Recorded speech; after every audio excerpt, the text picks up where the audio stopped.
In this video, we've got a little bit different style video with a time lapse of getting the engine back in this drill truck without using a crane.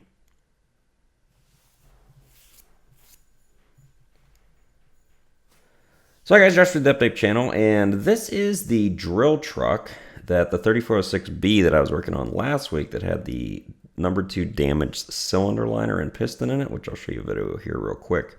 Now normally we use the crane to get the engine in, but you can see why that is not able to be used on this. And here's the damage that we had to number 2. The piston was just as scored, and the crankshaft and bearings didn't look too great either due to the amount of metal. Now normally we use the crane to lift the engine in and out, but since this has a drill platform on it, that is not possible. So we actually have to use the crane to keep the drill platform up.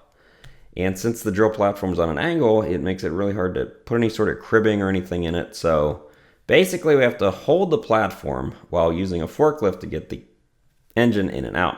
Now there were a couple ways we could have did this. You could have used like a gantry crane to get it in and out instead of using a forklift. We don't have one that will lift this heavy. We actually don't have a gantry crane, the type that has the chain fall. So, and we actually had to pull the engine back out here because the way we had rigged it, this engine sits somewhat under the cab, and the load leveler, which helps keep the engine level, just was not able to get it deep enough in before the forklift actually hit the bumper. So that sucked, but we got it back out. We got the load leveler repositioned in a different manner, and instead of using the engine lifting bracket in the rear, we actually bolted it to the motor mounts so we could move it back farther, which was able to keep it in.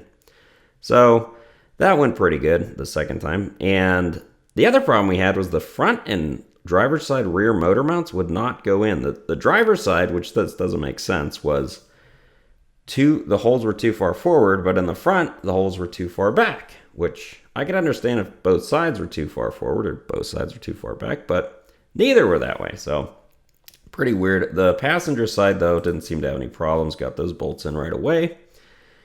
And this is actually one of my compatriots, Tucker. He was the one operating the forklifts. This is his last day at work here, so I'd like to wish him well. And this was actually his job. If you're wondering why I didn't do a video with pulling the engine out, it's because he actually took over on that job after I found the cylinder damage, because I'm doing a rebuild on a Regen C15 and SDP. So he was, but getting it back in, he needed some assistance. So you could see it was me and another guy was helping him there.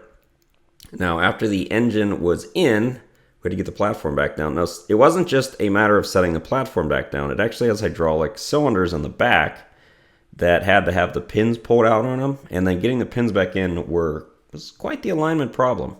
Now, you might be wondering, why didn't they just rebuild it anyway? Why have a whole new engine? Because this is a drill for Wells, and this is their busy time of year. They actually had this spare engine sitting around already ready to go in case something like this happened. So it is faster to swap the engines than try to rebuild them, because this one, well, the other one was quite destroyed.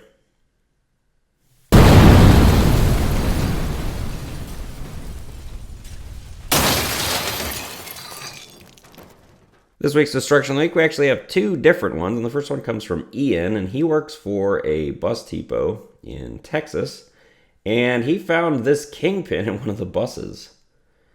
My gosh, I have seen lots of kingpins. I've only replaced a couple, but man, that's the worst I've ever seen. And the next one we have is from Tristan, and this is out of a 6.7 Ford, and really glad I don't work on those because they are a nightmare.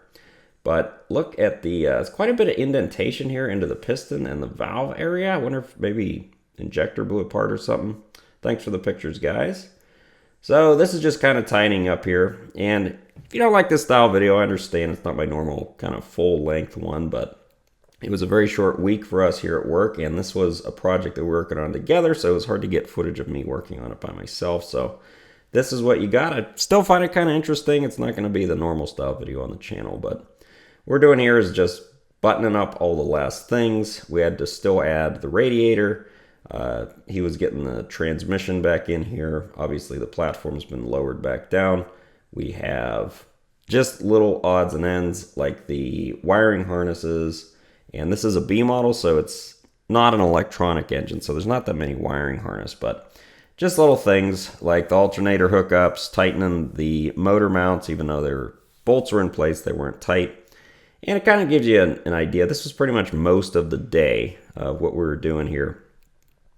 And there's always brackets. This had like an auxiliary throttle control.